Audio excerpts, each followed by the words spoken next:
கர்த்தருடைய பரிசுத்த நாமத்திற்கு மகிமை உண்டாகட்டும். இந்த அதிகாலை வேளையில் மாதத்தின் முதல் வாரத்தில் முதல் ஆராதனைக்கு வந்திருக்கிற உங்கள் அத்தனை பேரையும், நேரலையில் இணைக்கப்பட்டிருக்கிற அத்தனை பேரையும் வானத்தையும் பூமியையும் படைத்த ஆண்டவராகிய இயேசுவின் நாமத்தில் அன்போடு நான் வாழ்த்துகிறேன், வரவேற்கிறேன்.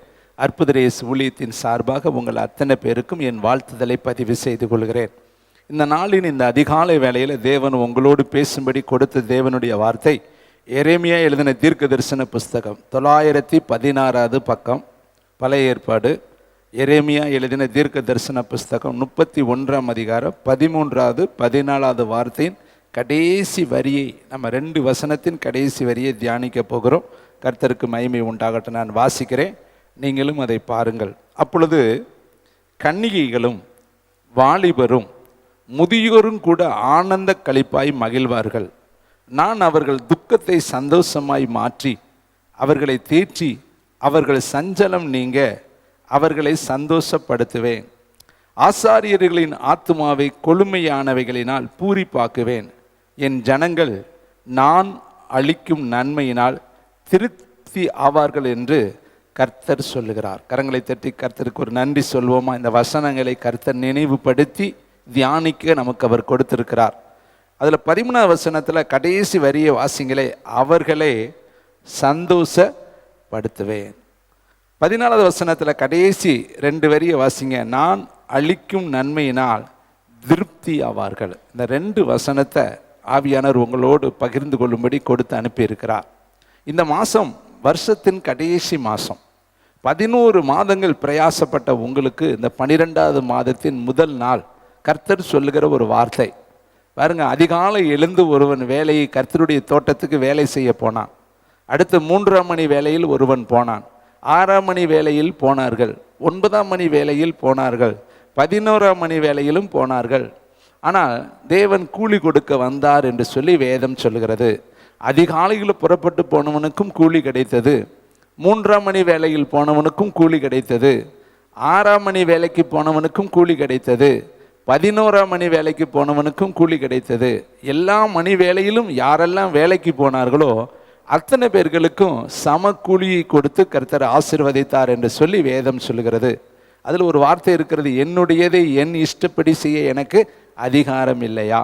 அப்போ வேலையால் கூலிக்கு பாத்திரனா இருக்கிறான். 11 மாதங்கள் நீங்கள் கர்த்தருடைய ஊழியத்தை செய்திருக்கிறீர்கள்.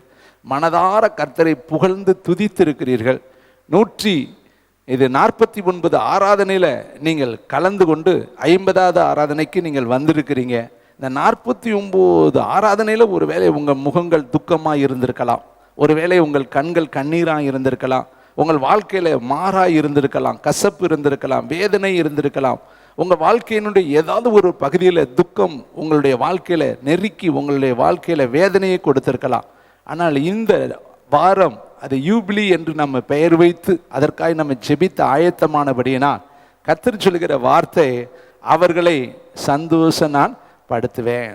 யாரை சந்தோஷப்படுத்துவார்? அங்கே மேலே இருக்கு 13ஆம் வசனத்தில், கன்னிகைகளும் சந்தோஷப்படுவார்கள், வாலிபர்களும் சந்தோஷப்படுவார்கள், முதியோரும் சந்தோஷப்படும். எல்லாரையும் அவர் சந்தோஷப்படுத்துவார். நீ எந்த பருவத்தில் உட்கார்ந்திருந்தாலும் சரி, நீ வாலிபனாய் உட்கார்ந்திருந்தாலும் உன்னை கர்த்தர் சந்தோஷப்படுத்துவார்.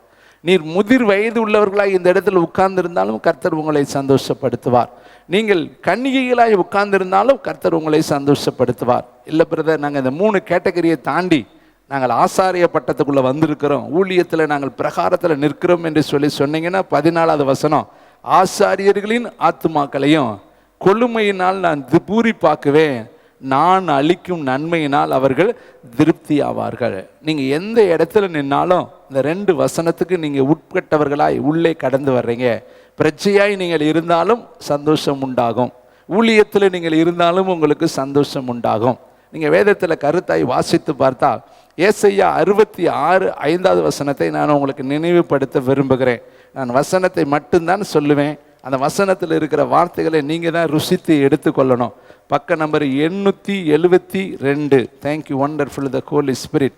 ஏசாயா 66 5வது வசனம், கர்த்தருடைய வசனத்துக்கு நடுங்குகிறவர்களே. இது யார் என்பது உங்களுக்கே தெரியும். யாரெல்லாம் நடுங்குகிறோம் என்பது உங்களுக்கும் எனக்கும் தெரியாது, கர்த்தருக்கு தெரியும். நீங்கள் நடங்குறீங்களான்னு உங்களுக்கு மட்டும்தான் தெரியும். நான் நடுங்குகிறேனான்னு எனக்கு மட்டும்தான் தெரியும். ஆனால் நம்ம ரெண்டு பேர்த்தையும் பார்க்கிற கர்த்தர் ஒருத்தர் இருக்கிறார். அவருக்கு யார் நடுங்குறா யார் நடுங்கலேன்னு அவருக்கு தெரியும்.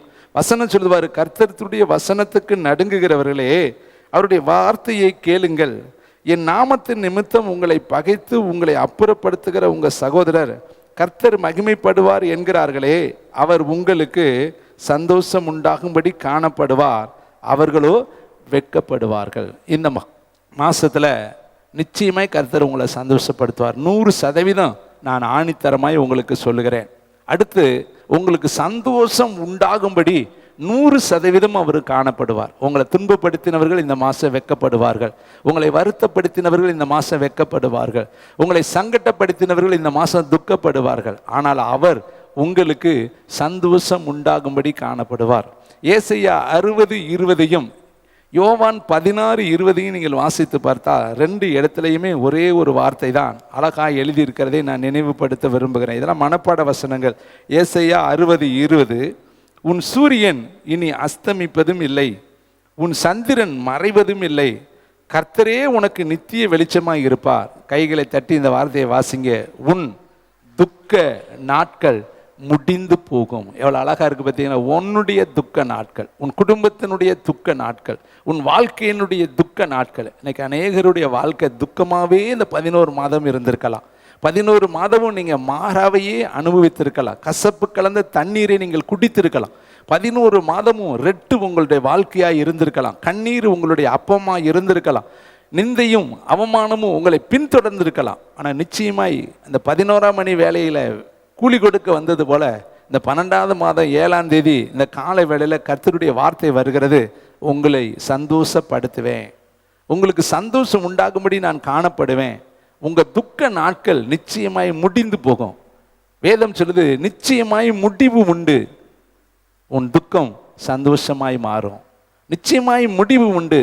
உன் நம்பிக்கை வீண் போகவே போகாது. ஒரு நாளை கர்த்தர் வைத்திருக்கிறார். ஒவ்வொன்றுக்கும் ஒரு முடிவு. பெரும்பாடுக்கு 12 வருஷம் தான் கடைசி. 12ஆவது வருஷம் அதுக்கு ஒரு முடிவு வந்துச்சு. பாருங்க, ஆலயத்தில் ஒருத்தி உட்கார்ந்து இருந்தால் 18ஆவது ஆண்டு அவளுக்கு ஒரு முடிவு வந்தது. அவளுக்கு கூனித்தன்மை மாறினது. நீங்க வேதத்தில் பார்த்தா பெதஸ்தா குளத்தண்டையில் இருந்தவனுக்கு 38 ஆண்டுகள் அவன் அங்க உட்கார்ந்து இருந்தான். அதுக்கு ஒரு முடிவு வந்துச்சு. 430 வருஷம் எகிப்தில் ஒரு முடிவு வந்துச்சு. 70 வருஷம் பாபிலோனிலே ஒரு முடிவு வந்தது. எல்லாவற்றுக்கும் ஒரு முடிவு இருக்கு. தொடங்கினவர் முடிப்பார். அவர் சொன்னதை செய்திடுவார். நிச்சயமாய் நீ முடிவை பார்ப்பாய். அந்த முடிவு ஆச்சரியமா இருக்கும், அற்புதமா இருக்கும். அது உன்னை சந்தோஷப்படுத்தக்கூடியதா இருக்கும். அருமையான தம்பி தங்கச்சி, யோவான் 16:20 வாசித்து பார்க்கலாம். அங்கும் இந்த வசனம் தான் யோவான் எழுதும் பொழுது எழுதுகிறார். அருமையா இருக்கு அந்த வார்த்தை. தயவுசெய்து நீங்கள் அதை பார்க்கும்படி இந்த காலை வேளையில் நினைவுபடுத்துகிறேன். பக்கம் 152 யோவான் எழுதின சுவிசேஷம் 16ஆம் அதிகாரம் 20வது வசனம். மெய்யாகவே மெய்யாகவே உங்களுக்கு சொல்கிறேன். அப்படின்னா எப்படி? உண்மையாகவே உண்மையாகவே உங்களுக்கு சொல்கிறேன்.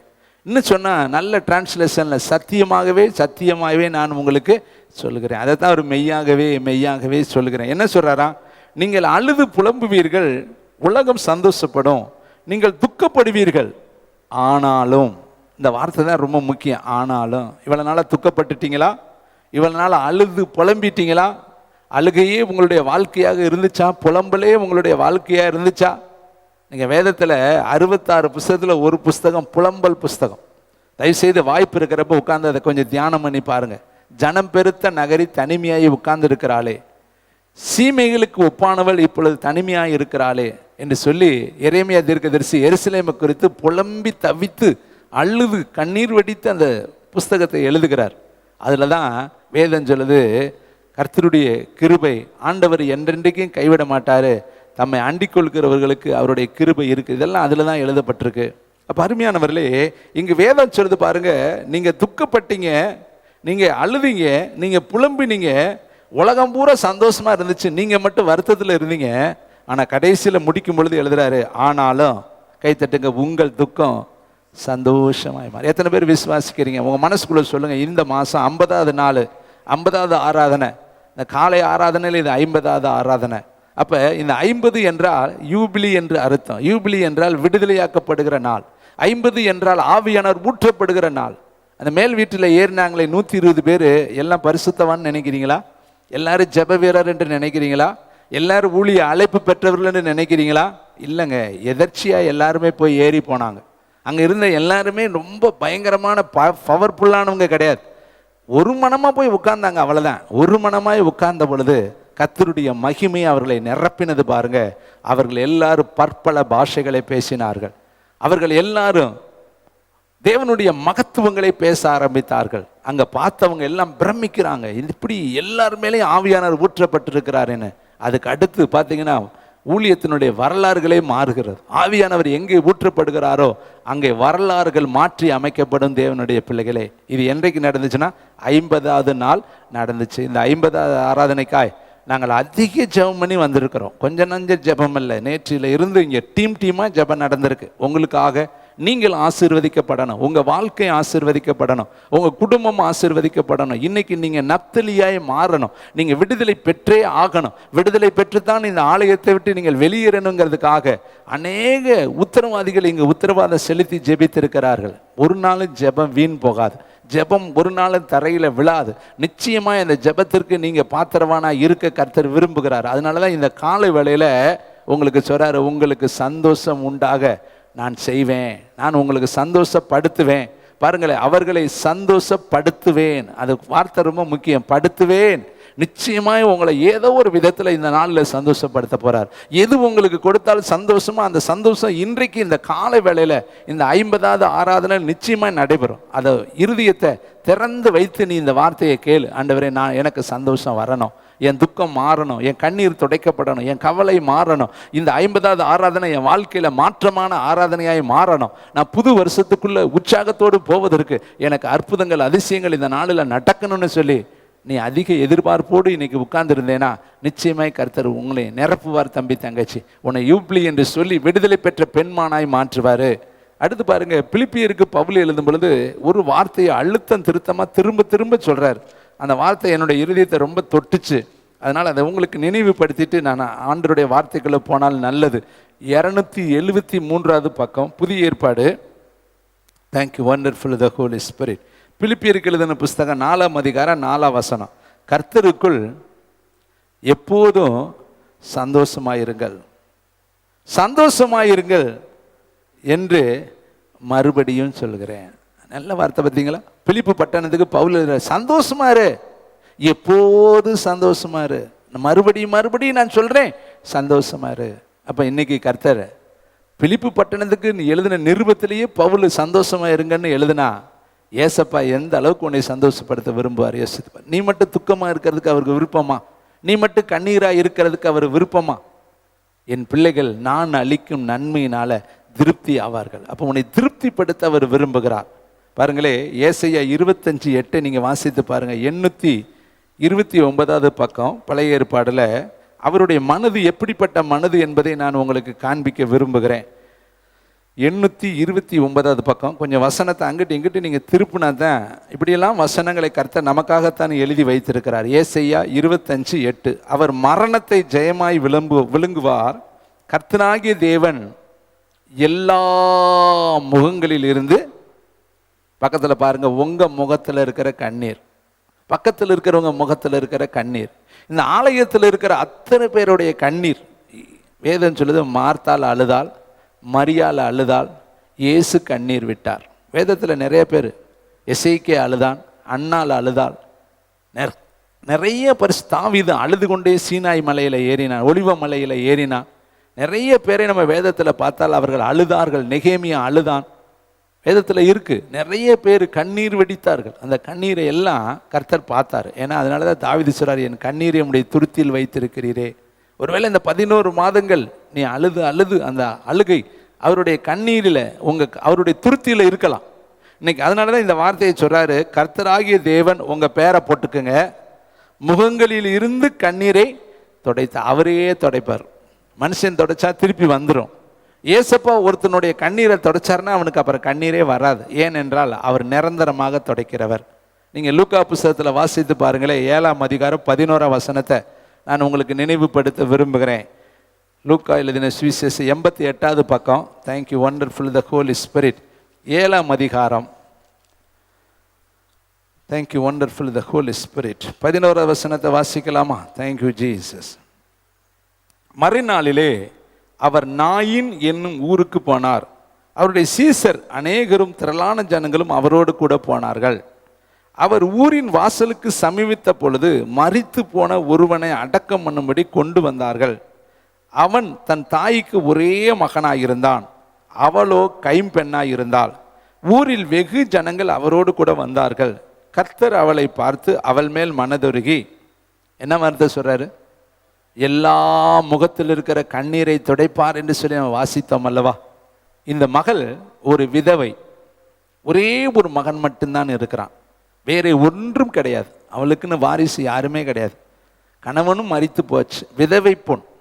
அந்த ஊர் நாயின் அப்படிங்கிற ஒரு ஊரில் அவள் இருக்கிறாள். ஆனால் அவள் பெயர் எழுதப்படவில்லை, ஊர் எழுதப்பட்டிருக்கு, அவளுடைய சூழ்நிலை எழுதப்பட்டிருக்கு, அவளுடைய வேதனை எழுதப்பட்டிருக்கு, அவளுடைய தனிமை எழுதப்பட்டிருக்கு, அவளுடைய கண்ணீர் எழுதப்பட்டிருக்கு. எப்படிப்பட்டவளா? கண்ணீரோடு நின்று கொண்டு இருக்கிறாள். அவளை மகனை அடக்கம் பண்ணபடி அவர்கள் என்ன செஞ்சாங்களா? கொண்டு வந்தார்கள். கல்லறையை நோக்கி சரீரம் புறப்பட்டுருச்சு. அடக்க ஆராதனை நடந்து முடிந்து இப்பொழுது அடக்கம் பண்ணுவதற்கு கொண்டு போய் கொண்டு இருக்கிறார்கள். இந்த தான் அந்த உள்ள வேதனை சூழ்நிலை. ஆனால் இன்னைக்கு செய்தியுடைய தலைப்பு என்ன? அவர்களை சந்தோஷப்படுத்துவேன், அவர்களுக்கு சந்தோஷம் உண்டாகும்படி காணப்படுவேன். உன் துக்க நாட்கள் முடிந்து போகும், உங்கள் துக்கம் சந்தோஷமாய் மாறும். இப்படி தானே வார்த்தை. இப்போ இவ துக்கமாக இருக்கிறாளே, இவ வேதனையாக இருக்கிறாளே, இவளுக்கு இனி ஒரு குழந்தை பெறுவதற்கு வழி இல்லையே, புருஷனும் மரித்து போச்சே, அவளுக்கு இனி வாழ்க்கையில் ஊன்றுகோல் யாரு? ஒரே ஒரு பிள்ளை தான், அது புருஷனுடைய அடையாளமாய் இருந்த பிள்ளை, புருஷனுடைய அச்சு அடையாளமாய் தன் மனதிலே வைத்திருந்த மகனையும் இழந்து போய்விட்டாள். இப்போ எவ்வளோ வேதனை! புருஷன் மரித்து போய், பிள்ளை மரித்து போய், இனி என்ன இந்த உலகத்தில் நான் எப்படி வாழப்போறேன் என்கிற எத்தனை கேள்வி அவளுடைய இருதயத்தில் இருக்கும். ஆனால் வேதம் சொல்லுது, எல்லாரும் அழாதே அழாதேன்னு சொல்லிட்டு பேசாமல் தான் இருந்தாங்க. ஆனால் அந்த இடத்துல இயேசு வருகிறார். 13ஆம் வசனத்தை வாசித்து பாருங்கள், ரொம்ப ஆச்சரியமான ஒரு வசனம். கர்த்தர் அவளை பார்த்து, உங்களையும் இந்த கால வேளையில் பார்க்குறாரு. ரொம்ப நாளாக அழுதுட்டீங்க, ரொம்ப நாளாக வருத்தப்படுத்தப்பட்டுட்டீங்க, ரொம்ப நாளாக துக்கப்பட்டுட்டீங்க, ரொம்ப நாளாக கண்ணீர் வடிச்சிட்டீங்க, ரொம்ப நாளாக வியாகுலத்திலையும் வேதனையிலையும் நீங்கள் இருந்துட்டீங்க. ஆனால் இன்னைக்கு ஏசப்பாவுடைய 7 கண்களும் உங்களை பார்க்குது, உங்கள் வேதனையை பார்க்குது, உங்கள் கஷ்டத்தை பார்க்குது, உங்கள் வருத்தத்தை பார்க்குது, உங்கள் துக்கத்தை பார்க்குது, உங்கள் தனிமையை பார்க்குது, உங்கள் அங்கலாய்ப்பை பார்க்குது, உங்கள் திடனற்ற நிலையை பார்க்குது, உங்களுக்கு விரோதமாய் வீசுகிற புயலை காற்றை பார்க்கிறார், உங்களுக்கு விரோதமாய் எழும்பி வந்து கொண்டு இருக்கிற கிளியோத்தான் என்கிற காற்றை அவர் பார்க்கிறார், உங்களுக்கு விரோதமாய் கப்பல் அசைந்து கொண்டு இருக்கிறதே அவர் பார்க்கிறார். பார்த்து அந்த மகளை பார்த்து என்ன சொன்னார் தெரியுமா? ஒரே ஒரு வார்த்தை, மனது உருகினாராம். அடுத்த வார்த்தை சொன்னார், அழாதே. ஏசப்பா மனது உருகின உடனே அடுத்து சொல்ற ஒரே ஒரு வார்த்தை, அழாதே. அப்படி சொல்லிட்டு ஆறுதல் படுத்திட்டு போயிட்டாரா? இல்லைங்க. அவர் என்ன செஞ்சார் தெரியுமா? 14ஆம் வசனம் கிட்ட வந்து போய்கொண்டிருந்த அந்த அடக்க ஆராதனைக்கு கொண்டு போகப்பட்ட அந்த பையனும் அமர்ந்திருந்த அந்த பாடையை, அந்த ரதத்தை, இறந்த அந்த ரதத்தை தொட்டார். அதை சுமந்தவர்கள் நின்றார்கள். அப்பொழுது அவர், வாலிபனை எழுந்திரு என்று உனக்கு சொல்கிறேன் என்றான். மரித்தவன் எழுந்து உட்கார்ந்து பேசத் தொடங்கினான். அவனை அவன் தாயினிடத்தில் கைத்தட்டுங்க ஒப்புவித்தார். அந்த குடும்பத்தில் இருந்த அத்தனை வேதனையையும் ஒரே ஒரு நொடி பொழுதுல, ஒரு இமை பொழுதுல, கண் இமைக்கிற நொடியில அந்த செத்த பிள்ளையை உயிரோடு எழுப்பி அந்த குடும்பத்தில் இருந்த நித்திய வேதனையை, நிரந்தரமான அந்த வேதனையை ஒரே நொடியில் ஆனந்த களிப்பாய் மாற்றினார். வேதம் சொல்லுது, அவர்களை நான் சந்தோஷப்படுத்துவேன். அவர்கள் துக்கம் சந்தோஷமாய் மாறும். எத்தனை சொந்தங்கள் இருந்தாலும் அவளை சந்தோஷப்படுத்த முடியாதுங்க. ஏசப்பா மட்டும்தான் ஒருத்தரை சந்தோஷப்படுத்த முடியும். நீ உங்களுக்கு எத்தனை, உங்கள் பணம் உங்களை சந்தோஷப்படுத்தாது, உங்கள் சொத்துக்கள் உங்களை சந்தோஷப்படுத்தாது, உங்கள் உறவுகள் உங்களை சந்தோஷப்படுத்தாது, உங்களுடைய தனிப்பட்ட வாழ்க்கையில் நீங்கள் என்ன வச்சுருந்தாலும் அது உங்களுக்கு சந்தோஷத்தை கொடுக்காது. ஆனால் ஏசப்பா கொடுக்குற சந்தோஷம் இருக்கு, அதுதான் உங்களுக்கு நிரந்தரமான சந்தோஷம். கைத்தட்டி கர்த்தருக்கு நன்றி சொல்லுங்கள். அழாதே என்று சொல்லிட்டு போயிடலைங்க. மற்றவங்க எல்லாம் அழாதேன்னு சொல்லிட்டு போயிட்டாங்க, அவங்களால அழுகையை நிறுத்த முடியல. ஆனால் ஏசப்பா அழாதேன்னு சொன்னார்னா அதுக்கு பின்னாடி ஒரு அற்புதத்தை அவர் செய்ய போறாருன்னு அர்த்தம். இன்னைக்கு ஆண்டவர் உங்களை சந்தோஷப்படுத்துவேன்னு சொன்னால் உங்களை சந்தோஷப்படுத்த போறாருன்னு அர்த்தம். எத்தனை பேர் விசுவாசிக்கிறீங்க? உங்களுக்கு ரிசல்ட் அற்புதமாக இருக்கும், நிச்சயமாக நீங்கள் ஜெயம் பெறுவீங்க. வேதம் சொல்லுது, எல்லா இடத்திலையும் அவரை அறிகிற அறிவின் வாசனையை வெளிப்படுத்தி அவருடைய நாமத்தை மகிமைப்படுத்த வைக்கிற தேவனுக்கு ஸ்தோத்திரம் என்று வேதம். எல்லா இடங்களிலும் எங்களை வெற்றி சிறக்க பண்ணுகிற தேவன். நிச்சயமாய் நீங்கள் வெற்றி சிறக்க பண்ணுவாருங்க. நீங்கள் இந்த மாதத்தில் வெற்றி சிறப்பீங்க. உங்கள் துக்கத்தை எல்லாம் கர்த்தர் ஆனந்த களிப்பாய் மாற்றுவார். அப்போ 900 விதவை வீட்டில் மரணத்தை ஜெயமாய் கர்த்தர் மாற்றி அந்த துக்க வீட்டை சந்தோஷமாய் வீட்டாய் மாற்றினார். அந்த வீட்டில் பெரிய நித்திய களிப்பை கர்த்தர் கொடுத்தார். அங்கே மட்டுமா கொடுத்தாரு? இன்னும் பாருங்களேன், ஏசாயா யோவான் 5ஆம் அதிகாரம் 7வது வசனத்தை நான் உங்களுக்கு நினைவுபடுத்துகிறேன். இது எல்லாமே உங்களுக்கு தெரிஞ்சது தாங்க, தெரியாததே நான் பேச வரல. ஏன்னா தெரியாத நான் பேசவும் முடியாது. வசனத்தில் இருந்து தான் தேவன் உணர்த்துகிற அந்த பாரத்தோடு அந்த வார்த்தைகளை நான் உங்கள் மத்தியில் பகிர்ந்து கொள்கிறேன். 131வது பக்கம். ஒரு மனுஷன் 38 வருஷமாய் வேதனையோடு இருக்கிறான், வருத்தத்தோடு இருக்கிறான், துக்கத்தோடு இருக்கிறான், கண்ணீரோடு இருக்கிறான், அவமானத்தோடு இருக்கிறான், தனிமையாய் இருக்கிறான். அவன் சொல்லுகிற வார்த்தை தான் ரொம்ப முக்கியமான ஒரு வார்த்தை. அதில் 7வது வார்த்தை 6வது வார்த்தை 7வது வார்த்தையை நான் வாசிக்கிறேன், நீங்கள் பாருங்கள். யோவான் 5:6-7. படுத்திருக்கிற அவனை இயேசு கண்டு அவன் வெகு காலமாய் வியாதிஸ்தன் என்று அறிந்து அவனை நோக்கி சொஸ்தமாக வேண்டும் என்று விரும்புகிறாயா என்று கேட்டார். ஒரு கேள்வி அவனை பார்த்து கேட்குறாரு. அவனு 38 வருஷமாய் படுத்திருக்கிறான் என்று சொல்லி வேதம் சொல்லுது. 5ஆம் வசனம் பாருங்க. 38 வருஷம் வியாதி கொண்டிருக்கிற ஒரு மனுஷன் அங்கே இருந்தான். அவனுடைய வியாதியினுடைய வருஷம் 38 வருஷம். 38 வருஷம் ஒரு வியாதி ஒரு மனுஷனை ஆட்டி படைத்து அவனை வேதனைப்படுத்தி அவனை கொண்டு போய் தனிமைப்படுத்தி வைத்திருக்குது. எப்பயுமே வியாதி வந்தால் தனிமை வந்துடுங்க பின்னாடியே. பாருங்களேன், உங்கள் வீட்டிலே உங்களுக்கு காய்ச்சனா தனியாக படுக்க வச்சுருவாங்க, இருமல் வந்துட்டால் தனியாக படுக்க வச்சுருவாங்க. வரக்கூடாது வியாதி வந்துருச்சுன்னு வச்சுங்களேன், சொந்த பந்தங்களை தானாக விலக ஆரம்பிச்சிருவாங்க. அப்படியே உங்களை தனிமைப்படுத்திடுவாங்க. நீங்களாம் தனிமையாக போயிடுவீங்க. என்கிட்ட பக்கத்தில் வராதிங்க, எனக்கு வியாதி இருக்குது, அது உங்களுக்கு ஸ்ப்ரெட் ஆகிரும், அதனால் கொஞ்சம் நான் தனியாக இருக்கிறேன். டாக்டர் சொல்லுவார், தனியாக இருந்துக்கங்க, தனியாக படுத்துக்குங்க. அப்போ அந்த ஒரு வியாதி ஒரு மனிதனை தனிமைப்படுத்துது, உறவுகளை விட்டு தனிமைப்படுத்துது, அன்பை விட்டு தனிமைப்படுத்துது, சொந்த பந்தங்களை விட்டு தனிமைப்படுத்துது. சில பேர் சொல்லுவாங்க, நான் வரலான்னு தாங்க விசேஷத்துக்கு ஆசையாக இருந்துச்சு, ஆனால் அப்போ தான் எனக்கு உடம்பு முடியாமல் போச்சு, அதனால தாங்க வரல. அப்போ ஒரு விசேஷத்துக்கு போவதற்கு ஒரு வியாதி ஒரு மனிதனை தனிமைப்படுத்தி விடுகிறது. இங்கே ஒரு மனுஷன் இருக்கிறான், 38 வருஷம் வியாதி உள்ள மனுஷன். ஆனால் அவனை குறித்து வேதம் சொல்கிறது, இயேசு அவனை பார்த்து கேட்குறாரு, விரும்புகிறாயாப்பா? அதுக்கு அவன் என்ன பதில் சொல்கிறான் தெரியுமா? விருப்பம் இருக்குன்னு சொல்லலை, அல்லது விருப்பம் இல்லைன்னு அவன் சொல்லலை. அவன் சொன்ன ரீசன், அவன் சொன்ன காரணத்தை 7வது வசனம் சொல்லுறதுக்கு, அதற்கு வியாதிஸ்தன், ஆண்டவரே தண்ணீர் கலக்கப்படும் பொழுது என்னை குளத்திலே கொண்டு போய் விடுகிறதற்கு. இவனுடைய பிரச்சனை என்ன தெரியுமா? ஒருவனும் இல்லை, எனக்குன்னு யாருமே இல்லை. இன்னைக்கு ஒரு வேளை இந்த காலை வேளையில் என்னை தூக்கி விட ஒருத்தர் இல்லை, என்னை அன்பு செய்ய ஒருத்தர் இல்லை, என் மேலே கரிசனை காட்ட ஒருத்தரும் இல்லை, என் மேலே அக்கறைப்பட ஒருத்தரும் இல்லை, என்னை நலம் விசாரிக்க ஒருத்தரும் இல்லை, என்னுடைய வாழ்க்கையில் எனக்கு ஊன்றுகோலாய் ஒருத்தரும் இல்லை. இவனோட நல்லா கவனித்து பாருங்கள், இவனை பெத்தெடுத்த ஒரு அம்மா அப்பா இருந்திருப்பாங்களா இல்லையா? உடன் பிறந்த அண்ணன் தம்பி இருந்திருப்பாங்களா இல்லையா? அவனுக்கு சொந்தக்காரங்க யாருமே இல்லாமல் இருந்திருப்பாங்க. ஆனால் எத்தனை இருந்தாலும் வியாதி வந்துட்டால் ஒருத்தருமே இருக்க மாட்டாங்க. அப்போ வியாதிக்கு வரும் பொழுது மனுஷன் தனித்துவமாக போயிடுறான், அவன்கிட்ட உதவிக்கு யாருமே இல்லை. அருமையான தம்பி தங்கச்சி, இது ரொம்ப வருத்தம் அளிக்கக்கூடிய ஒரு வார்த்தை. அவன் சொல்கிறான் பாருங்க, மனசுக்குள்ள அடித்தளத்திலேருந்து சொல்கிறேன், என்னை கொண்டு போய் விடுகிறதற்கு ஒருவரும் இல்லை. நான் முயற்சி பண்ணி போனால் எனக்கு முன்னாடி வேறொருத்தன் போய் விடுகிறான், ஆனால் நான் போய் சுகம் பெற முடியலை. அப்போ இந்த இடத்துல அவன் எப்படிப்பட்டவன்?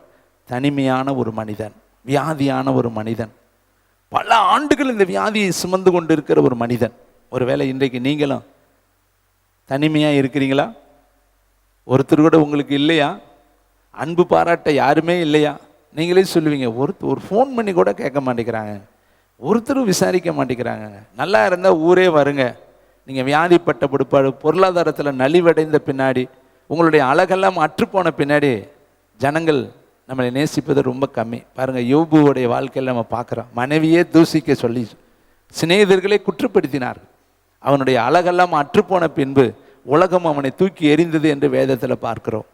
அப்போ இந்த இடத்துல அவன் சொல்லுகிற அந்த ஒரு வார்த்தை என் இருதயத்தை ரொம்ப தொட்டுச்சு, எனக்கு ஒருவரும் இல்லை. அப்போ எவ்வளோ வருத்தமான வாழ்க்கை, எவ்வளோ வருத்தமான வேதனையுள்ள ஒரு வாழ்க்கை பாருங்கள். அவன் நினச்சிருப்பான், நான் எதுக்கு பிறந்தேன், நான் எதுக்கு பிறந்திருக்கணும், இப்படி நான் ஒருவரும் இல்லாமல் இந்த உலகத்தில் தனிமையாக இருக்கவா பிறந்தேன்? அது வியாதியோடு இருக்கவா பிறந்தேன்? இந்த வாழ்க்கையை வேணுமான்னு சொல்லி அவன் எத்தனை நாள் வருத்தப்பட்டிருப்பேன். ஒருவேளை நீங்கள் வியாதியால் வருத்தப்பட்டுட்டீங்களா? வறுமையினால் வருத்தப்பட்டுட்டீங்களா? தனிமையில் வருத்தப்பட்டுட்டீங்களா? உறவுகளுடைய அன்பு இல்லாததுனால நீங்கள் வருத்தப்பட்டுட்டீங்களா? இந்த ஒருவனும் இல்லாதவனை தேடி ஒருத்தர் வந்தார்.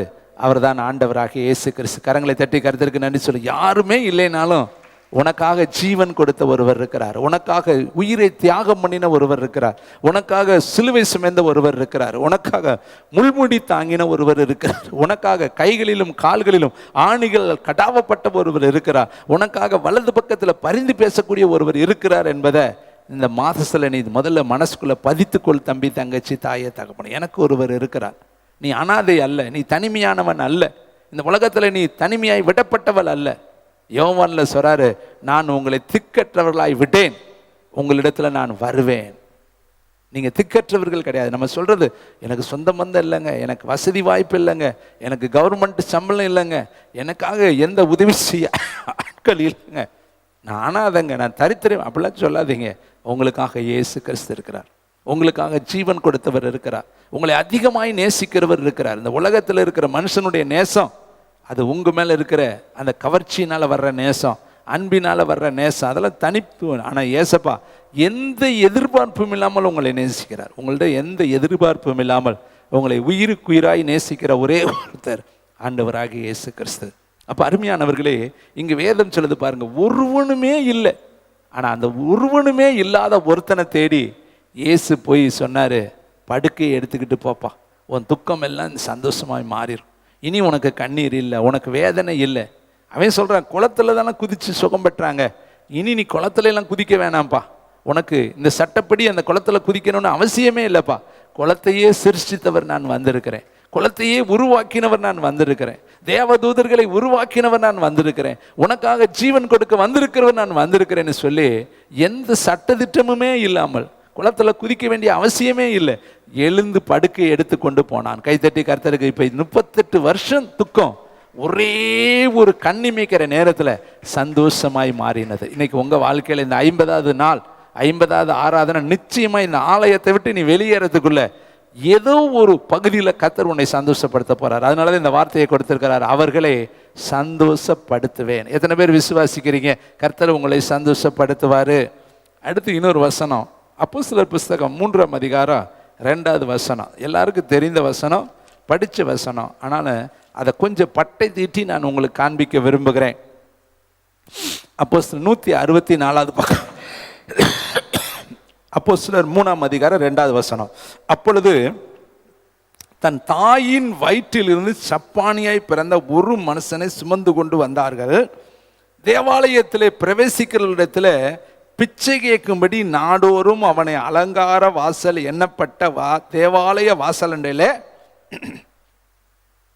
இது ரொம்ப வேதனையான ஒரு வார்த்தை. என்ன தெரியுமா? அவனுக்கு என்ன தொழில் அவங்க குடும்பத்தார் கொடுத்துருக்குறாங்க தெரியுமா? பிச்சை எடுக்கிற தொழில். யார் கொடுத்தது? சுமந்து கொண்டு வந்தார்கள், வைத்தார்கள், வைப்பார்கள். நல்லா கவனிங்க. அவனை மனுஷர்கள், பிறந்த ஒரு மனுஷனை சுமந்து கொண்டு வந்தார்கள். வந்தவர்கள் யாரு? குடும்பத்தாரா, நண்பர்களா, சிநேகிதர்களா, பக்கத்து வீட்டுக்காரங்களா, ஏத்து வீட்டு, ஆனா கொண்டு வந்தார்கள். அடுத்து கடைசியில் வாசல் அண்டையிலே வைப்பார்கள். அப்ப கொண்டு வந்தவன் செலக்ட் பண்ணின இடம் என்ன தெரியுமா? ஆலயம். ஆலயத்தினுடைய வாசல்ல வச்சிருவாங்க. எதுக்கு? நீ என்ன கேட்கணும்? பிச்சை கேட்கணும். வர்றவங்களையெல்லாம் பார்த்து, அம்மா தாயே, அப்பா தாயே, அம்மா அம்மா, நான் கூணு, நான் குருடு, நான் ஜப்பானி, நான் முடவேன், நடக்க முடியாதவன், என் மேலே இறக்கப்படுங்க, இதை கேளுன்னு சொல்லி அவனை விட்டுட்டு போயிருக்கிறாங்க. அப்போ இந்த உலகத்தில் நம்ம போல தாங்க அவனும் பிறந்தான். அவனுக்கு நம்ம போல கனவுகள் நிறையா இருந்திருக்குங்க. அவன் அப்படி ஆகணும் இப்படி ஆகணும்லாம் ஆசைப்பட்டிருப்பாங்க. ஆனால் அவன் பிறப்பிலேயே ஜப்பானியாக போயிட்டான். எவ்வளோ வருத்தப்பட்டிருப்பேன். பிறந்ததை நினைச்சு எவ்வளோ வருத்தப்பட்டிருப்பேன். அம்மா அப்பாவை நினைச்சு எவ்வளோ வருத்தப்பட்டிருப்பேன். உடன் பிறந்தவர்கள் நினைச்சு எவ்வளோ வருத்தப்பட்டிருக்கேன். அவனுக்கு கை இருக்கு, அவனுக்கு கால் இருக்கு, அவன் நல்லா இருக்கேன், நான் மட்டும் இப்படி பிறந்துட்டேனே, என் வாழ்க்கை மட்டும் இப்படி சப்பானியா போச்சே. ஒருவேளை இன்னைக்கு நீங்களும் அப்படி நினைக்கிறீங்களா? நான் மட்டும் இப்படி இருக்கிறேனே, என் குடும்பம் மட்டும் இப்படி இருக்குது, என் பிள்ளைகள் மட்டும் இப்படி இருக்காங்களே, எல்லாரும் வசதி வாய்ப்பா இருக்காங்களே, நாங்க மட்டும் இப்படி இருக்கிறோமே. ஒருவேளை பிறப்பை நினைச்சு, குடும்பத்தை நினைச்சு, பிள்ளைகளை நினைச்சு, உன் படிப்பை நினைச்சு, உன் உருவத்தை நினைச்சு, உன்னுடைய சரீரத்தினுடைய அவயங்களை நினைத்து, உன்னுடைய தனிப்பட்ட நிலையை நினைத்து நீ வருத்தத்தோடு இவனை போல உட்கார்ந்து இருக்கிறாயோ?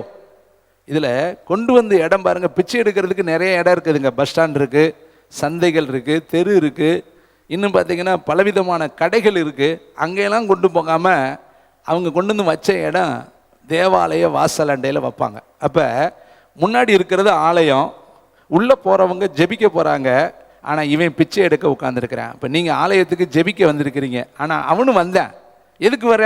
பிச்சை எடுக்க வர்றேன். பாருங்கள், ஒவ்வொரு நாளுமே அவன் ஆலயத்துக்கு பிச்சை எடுக்க வர்றான். அவன் என்ன ஜெபம் பண்ணியிருப்பான்? ஒரு வேளை அவன் ஜெபித்திருந்தானா, இன்னைக்கு எல்லாரும் எனக்கு கொஞ்சம் போடணும் ஆண்டவரே, அப்படி தான் அவன் ஜெபம் பண்ணியிருப்பேன். வேற என்ன அவன் ஜெபம் பண்ணியிருப்பேன்? ஒரு வேளை ஜெபம் பண்ணியிருந்தா அப்படி தான் ஜெபம். எல்லாரும் போடணும் ஆண்டவர், 4 பேர் எனக்கு காசு போடணும் ஆண்டவர், எல்லாரும் முகத்தை அப்படியே பரிதாபமாக பார்க்குறேன். ஒருவேளை இன்றைக்கி நீங்களும் பிச்சை எடுக்கிற நிலைமையில் இருக்கிறீங்களோ? அப்பா கிட்ட பிச்சை, அம்மா கிட்ட பிச்சை, அண்ணன்கிட்ட பிச்சை, தம்பிக்கிட்ட பிச்சை, சொந்தக்காரங்கள்ட்ட கேட்டு கேட்டு பொழப்பு நடத்திக்கிட்டு இருக்கிறீங்களோ? இல்லைம்மா, அப்படியே உங்களை ஆண்டவர் விட்டுற மாட்டார். பிச்சை எடுக்கிற வாழ்க்கை உங்கள் வாழ்க்கை அல்ல. உங்களுக்கு ப்ராஃபர்ஷியாக நான் சொல்கிறேன், இந்த காலை வேளையில் வேதனை நிச்சயமாய் சந்தோஷமாய் மாறும். ஒவ்வொருத்தருக்கு பின்னாடி நீ முகத்தை பார்த்துக்கிட்டே இருக்கிறியா? அவங்க உதவி செய்வாங்க, இவங்க உதவி செய்வாங்க. இல்லைங்க, உங்களுக்கு நிரந்தரமாய் உதவி செய்கிற ஒருத்தர் இருக்கிறார். எவ்வளவு நாட்கள் அவன் உட்கார்ந்துருக்கான் பாருங்க, எவ்வளவு நாட்கள். உள்ளே போகிறாங்க, வெளியே வர்றாங்க, எல்லாருக்கிட்டையும் கேட்குறான். உள்ளே போகிறப்பையும் கேட்குறான், வெளியே வர்றப்பையும் கேட்குறான். ஆனால் எனக்கு சுகம் வேணும்னு அவன் ஒரு நாள் கூட கேட்கலைங்க. எனக்கு ஒரு அற்புதம் நடக்கணும்னு அவன் ஒரு நாள் கூட கேட்கலைங்க. ஏன்னா அவனுக்கு அந்த விசுவாசம் இல்லை. அவன் நினச்சிருப்பான், என் பிறப்பே இப்படி போச்சு, ஏதாவது ஒரு 10-5 கொடுத்தாங்கன்னா இன்றைக்கி பொழப்பு ஓட்டிடலாம். சாயந்தரம் வர்றப்ப அவங்க கேட்பாங்க, எவ்வளோடா சம்பாரிச்ச, எத்தனை பேர்ரா போட்டாங்க. ஒரு வேளை விரட்டியிருப்பாங்க, ஏன் நீ நல்லா கேட்கலையா, ஏன் இன்னைக்கு கலெக்ஷன் கம்மியாக இருக்குது, நேற்று கூட இருக்குது இன்றைக்கி கம்மியாக இருக்கு, உட்கார்ற இடத்துல கூட சத்தம் போட்டு கேட்க மாட்டியா, கெஞ்ச மாட்டியா. அவனை எவ்வளோலாம் அவனை அதட்டி இருப்பாங்க கூட்டிகிட்டு வர்றவங்க. அவன் எந்திரிச்சு எப்படி தன்னுடைய கடமைகளை முடிக்க, இயற்கை நியதிகளை முடிக்க அவன் எப்படி வெளியே போனேன் வந்தேன், இதெல்லாம் நீ தனிமையில் யோசித்து பாரு. ஆனால் அவனுடைய துக்கத்தை சந்தோஷமாய் மாற்ற ஒரு நாளை கர்த்தர் நியமித்திருந்தார். கண்களை தட்டி கரங்களை அவன் அப்படியே உட்கார்ந்துருக்கலங்க, அவன் வாழ்க்கை அப்படியே முடியலைங்க. பெதஸ்தாவில் உட்கார்ந்துருந்தவனும் அப்படியே செத்து போகல, அவனையும் கர்த்தர் நினைத்தார். இங்கே வாசலண்டையில் உட்கார்ந்துருந்தவனையும் கர்த்தர் மறந்துடலைங்க. அவர் பார்த்துருப்பார்லே, ஆலயத்துக்குள்ளே இருந்து எல்லாரும் வர்றேன் போகிறேன், ஆனால் அவனை உட்காந்தே இருக்கிறானே, பிச்சை எடுத்துக்கிட்டே இருக்கிறானே. அவனையும் நான் தானே படைத்தேன், அவனுக்கு நான் தானே ரத்தம் சிந்தினேன், அவனுக்கு நான் தானே கல்வாரியில் அடிக்கப்பட்டேன், அவனுக்காகவும் என்னுடைய சரீரத்தில் ரத்தம் வெளிப்பட்டிருக்கேன்னு சொல்லி அவனை தேவனுடைய 7 கண்கள் ஒரு நாள் பார்த்துச்சு. அதற்கு அடையாளமாகத்தான் பேதுருவையும் யோவானையும் தேவாலயத்துக்கு அனுப்பினார். அவர்கள் தொட்டார்கள், கைத்தட்டுங்க, எழும்பினான், கர்த்தரை துதித்தான், ஓடினான், கர்த்தருடைய நாமத்தை அவன் துக்கம் சந்தோஷமாய் மாறினது. கைத்தட்டி கர்த்தருக்கு நன்றி சொல்லுவோமா? மத்தேயு 17:15 வாசா ஒருத்தன் அப்பா ஏசப்பாட்ட சொல்கிறேன், சந்திர ரோகியாய் கொட்டிய வேதனைப்படுகிறான், அடிக்கடி தண்ணிக்குள்ளே விழுகிறேன், அடிக்கடி தீக்குள்ளே விழுகிறேன். பாருங்கள், ஒரு பெத்தவன் தன் பிள்ளை மேலே எவ்வளோ வேதனைப்படுறான் பார். என் பிள்ளை தண்ணிக்குள்ளே விழுகுது, இல்லாட்டி தீக்குள்ளே விழுகுது, கொடிய வேதனை, ஏதாவது மனமிறங்கி செய்யும். ஏசப்பா அந்த பிசாசை அதட்டினார். ஒரே ஒரு நொடி தான் அந்த பிள்ளையுடைய கண்ணீர், துக்கம், கொடிய வேதனை மாற்றப்பட்டுச்சு. அந்த குடும்பத்துக்கு கர்த்தர் சந்தோஷம் உண்டாகும்படி காணப்பட்டார். இப்போ இன்றைக்கி உங்களுடைய வாழ்க்கையிலையும் நிச்சயமாய் சந்தோஷம் உண்டாக காணப்படுவார். கடைசியில் ஒரு சம்பவத்தை சொல்லி முடிக்கிறேன். லூக்கா 16:25 எடுக்க வேண்டாம். லாசரு ஐஸ்வர்யவான். லாசர் இந்த உலகத்தில் துன்பத்தை தான் அவன் அனுபவித்தான், அப்படியே முடிச்சிடலங்க. வேதம் சொல்லுது, பரலோகத்தில் கர்த்தர் அவனை தேற்றினாராம். வேதம் சொல்லுது, அவன் தேற்றப்படுகிறான். ஆனால் பூமியில் நீ எல்லாம் இன்பத்தை அனுபவிச்ச, நீ கொடிய வேதனை இப்போ படுகிற. அப்போ நிச்சயமாய் கர்த்தர் தேற்ற ஒரு இடத்த வச்சிருக்கிறாரு, ஆற்ற ஒரு இடத்த வச்சிருக்கிறார், சந்தோஷப்படுத்த ஒரு இடத்த வச்சிருக்கிறாரு. இன்னைக்கு தேவன் உங்களுக்கு கொடுக்குற ஒரே ஒரு வார்த்தை, அவர்களை சந்தோஷப்படுத்துவேன். எல்லாரும் எளிமை நிற்கலாமா? ரீபாலா ரபா ஷபாலா ரபா ரீபானா திக்கலா ரபலிரினி தீபாலா ரபானா தீபாலா ரபா. நல்ல பிதாவே, இந்த வார்த்தைகளை கேட்குற, லைவில் கேட்குற அத்தனை பேரையும், நேரடியாய் கேட்குற அத்தனை பேரையும் மனதார நான் வாழ்த்தி ஆசீர்வதிக்கிறேன். இந்த மாதம் இவர்களுக்கு சந்தோஷத்தை உண்டாக்குவீராக, இவர்களை சந்தோஷப்படுத்துவீராக, இவர்கள் வாழ்க்கை சந்தோஷமாய் மாறுவதாக, இவர்கள் துக்கம் சந்தோஷமாய் மாறுவதாக. ஹல்லேலூயா. கர்த்தர் அப்படியே செய்கிறீர், உமக்கு நன்றி. இயேசுவின் நாமத்தில் ஆமென்.